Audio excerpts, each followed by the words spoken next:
Rooikappie, opskit meisie, dis nou net mooi 1 uur. As jy gou maak, kan jy voor donker terug wees. En die ma pak gou 'n mandjie in wat die klein meisiekie na haar siek ouma toe moet vat, wat aan die ander kant van die groot woud bly. Daar is allerhande lekkernye, heuning en kaas, selfgemaakte konfyt en botterbroodjies en 'n groot stuk sjokoladekoek. Die meisiekie gaan dadelik haar rooi manteltjie haal, met sy rooi missie en sy rooi lint. Dis waarom almal haar sommer Rooikappie noem. Kom tog sommer dadelik terug meisie, en onthou om nie langs die pad met vreemdelinge te praat nie, waarsku haar moeder. Toe maar ma, ek sal regkom. En Rooikappie wyf totsiens, en sy val in die pad deur die groot woud. Sy voel tevrede en opgewonde. Vir haar is dit 'n groot avontuur, want dit is die eerste maal dat sy so ver en alleen sal loop. Sy ken die pad goed, die pad deur die woud, want elke week gaan sy na haar ma vir haar siek ouma kuier. En sy is glad nie bang nie, want waarvoor moet sy bang wees? Die sonlig sif deur die blare, en dit is niks donker onder die bome nie.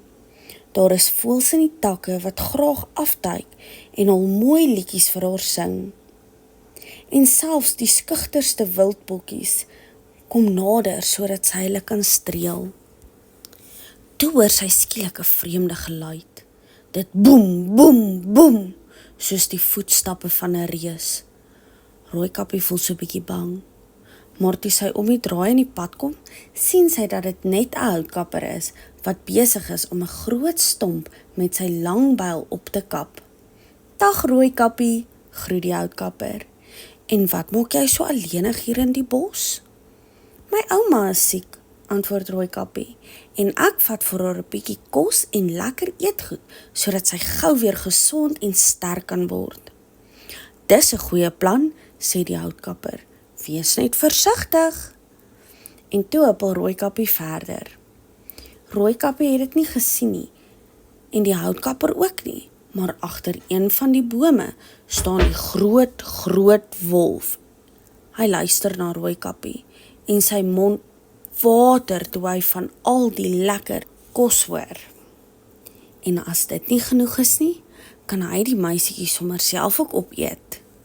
Rooikappie stap verder en Willie Wolf bly op haar spoor.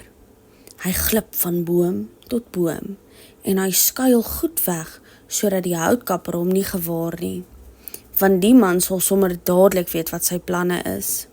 Nou steek Rooikappie vas, om eers na 'n skoenlapper te kyk, wat van een blom na die ander dartel. Dan kyk sy weer na die blomme, wat al pragtige koppies so pronkerig buig in die wind. En al die kleure, liggeel en diepblou, roosrooi en wit.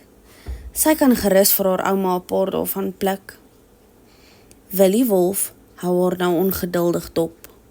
Dis nog glad te naby aan die houtkapper om die meisiekie te gryp, want as sy skree, sal hy by wees met sy byl. Maar hy is honger en die meisiekie wil dan nie klaar kry nie. Sonder dat sy iets weet van die wrede oë wat haar dophou, soek Rooikappie blomme versigtig uit.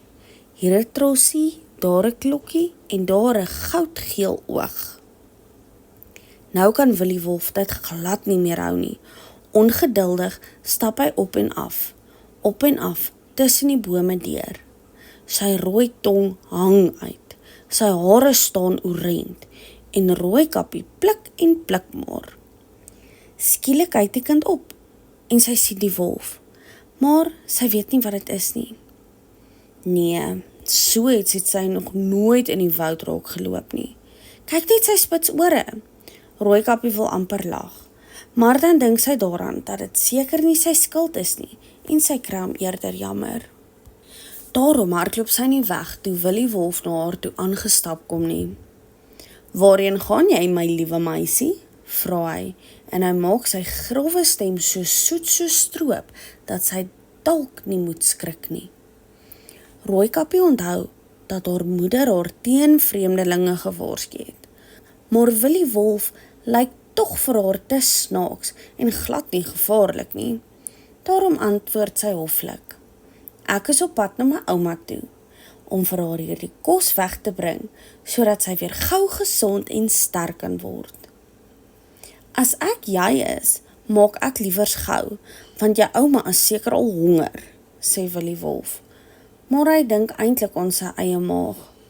En Rooikappie stap verder, maar sy hou in 'n reguit pad, terwyl Willie Wolf sommer kort pad tussen die bome deurkies. Daarom is hy eers by die ou vrou se huisie. Die voordeur staan oop, want sy verwag Rooikappie. Vinnig glip hy in, en op sy tone sluip hy tot by die slaapkamer. Voor die ou vroukie nog 3 gille kan gee, het Willie Wolf haar in die klerekas gestop. Want al is hy ook honger, sy is darm baie oud en heeltemal te taai. Willie Wolf lek sy lippe af as hy aan die mandjie kos dink en die klein, sagte Rooikappie. Maar hy moet gou speel, want die meisietjie sal sommer nou hier wees. Willie krap in die laaie totdat hy een van die ou vrou se wit naghemde kry. Hy trek dit haastig oor sy eie klere aan. Dan haal hy 'n groot bedmissie uit en hy strik die ligrooi lint onder sy ken. Toe spring hy met skoene en al in die bed. Hy is net betyds, want daar klop, klop, klop, iemand al. "Mag ek binnekom, ouma?" hoor hy die meisietjie roep. "Ek het vir ouma 'n mandjie vol lekker kos gebring, wat ouma gou-gou weer sommer sterk en gesond sal maak. Kom binne, my skat," roep Willie Wolf en hy maak sy stem swak en dun. "Draai net die knop, die deur is oop." Hy hoor hoe Rooikappie se voetstappe nader kom. Toe stoot sy die deur saggies agter haar toe. "Ek het jou verwag," roep hy weer, en hy grynslag by homself. Rooikappie stap deur die voorkamer waar haar ouma die tafel vir teetyd gedek het. Sonder om eens haar manteltjie af te haal, loop sy reguit na die slaapkamer toe en klop. "Kom binne, klein Rooikappie, ek wag al lank vir jou." Rooikappie is verbaas, want sy weet dat haar ouma haar altyd my groot meisie noem. 'n Oomblik steek sy vas en voel amper lus om terug te spring. Tik tak, tik tak, tik tak, loop die groot horlosie in die hoek. Verder is alles doodstil. "Ag bog," sê sy vir haarself, "ouma wag vir my." Toe stoot sy die kamerdeur oop. Ai, sy was darm verspot. Daar sit ouma in haar groot bed, met haar kussingsloop vol valletjies en die blomme deken oor. En langs die bed staan dieselfde tafeltjie met die pille en bottels wat die dokter vir haar gegee het om haar gou weer gesond te maak. Die kamer is lekker koel, want die gordyne is half dig getrek, maar ouma kry seker koud, want sy hou die laken hoog onder haar ken. "Kom nader, my kind," sê die stem uit die bed toe Rooikappie in die deur bly staan. Rooikappie gee 'n tree, maar dan steek sy verbaas vas. "En hoekom is ouma se oë dan so groot?" vra sy.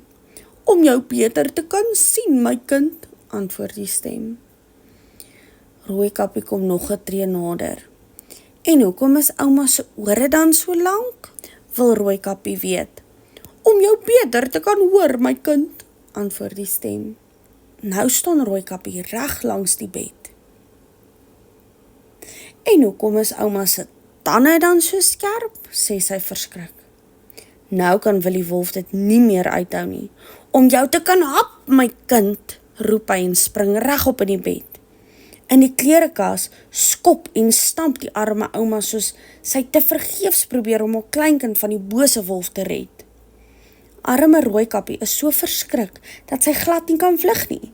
Sy staan net daar en kyk hoe die wolf eers sy een voet, dan die ander voet uit die bed uitsteek. Sy weet sy moet probeer wegkom, maar haar bene wil nie luister nie. Hy kom nader en nader. Sy mond is oop en sy lang tong hang uit.